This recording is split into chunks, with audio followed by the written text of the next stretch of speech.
Hello, welcome to the video edition of the July 2025 News of Interest e-newsletter. You can view all the articles and links to videos and other information via the online version.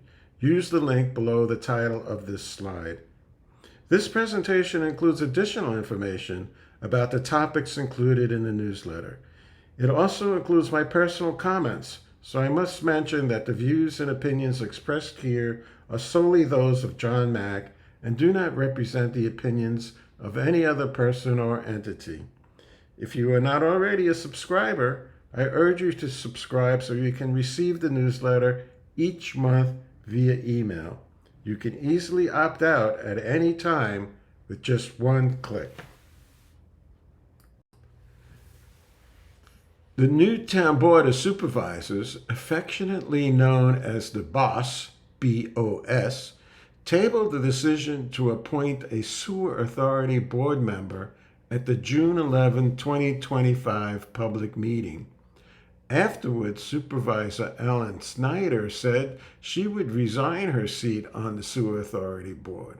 Following that, in a July 1, 2025 email sent to all supervisors, BOSS member and Vice Chair Dennis Fisher wrote, "Since there seems to be an impasse over who to appoint to the NBCJMA, aka Newtown Bucks County Joint Municipal Authority, aka Sewer Authority, I am submitting this letter of interest to be appointed on an interim basis until the 2026 reorg meeting at the Newtown Township BOSS.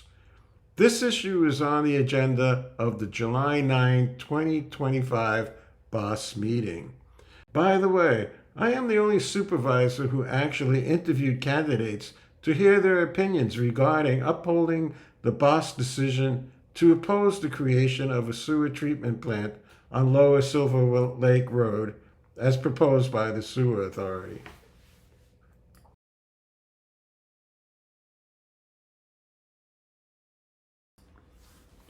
On June 26, 2025, I attended a Newtown Creek Coalition public meeting where the plan for the Frost Lane Newtown Creek pedestrian bridge was presented.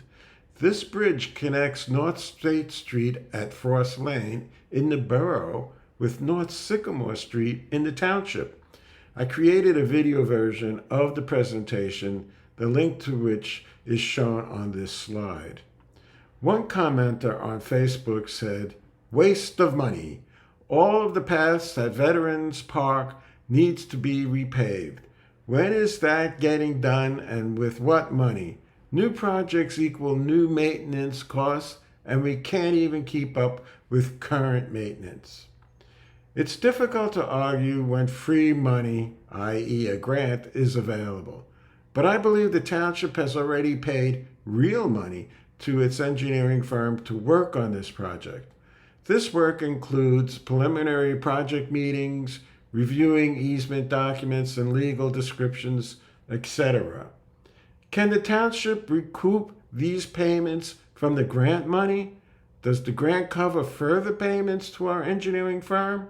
These are good questions to ask at the next BOSS meeting on July 9, 2025, where the supervisors will vote on a resolution that states, if there are costs incurred by the township to have its engineer review the contract documents and/or specifications not covered by grant monies for the bridge project, they shall be equally borne by the township and borough in accordance with the agreement. Some other questions I have. It is said that the bridge, with an 8-foot wide platform, will provide safe pedestrian and bicycle circulation.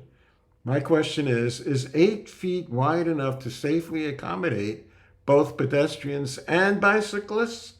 The American Association of State Highway and Transportation Officials recommends a minimum of 10 feet for multi-use trails and 12 to 14 feet for heavy use. Signage was also mentioned.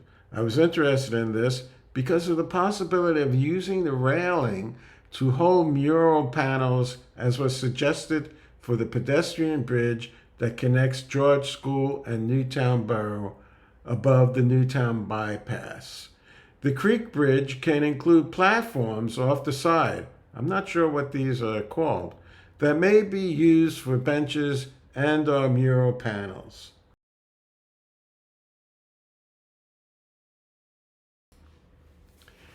State Senator Steve Santasero and State Representative Perry Warren sent a letter to the Pennsylvania Department of Environmental Protection urging it to better delineate the plume from the Sunoco fuel pipeline leak in Upper Makefield.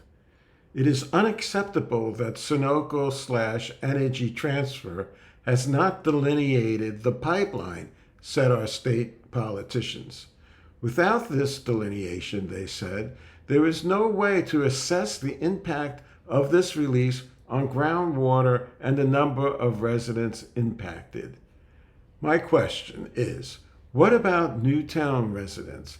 Can the plume eventually reach our artesian wells that supply our drinking water?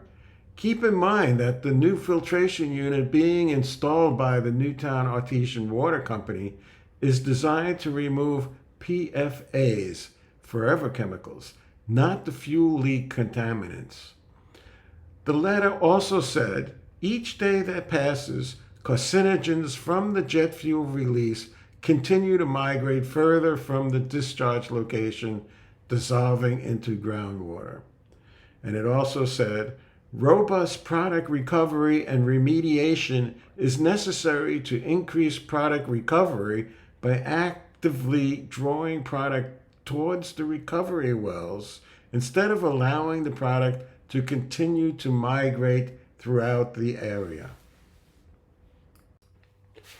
At the June 24, 2025 public meeting of the Newtown-Bucks County Joint Municipality Authority, aka Newtown Sewer Authority, Advisory Board, several residents in attendance voiced opinions about several issues, including making these meetings more accessible to the public, and residents also had questions about the future of the land purchased by the authority.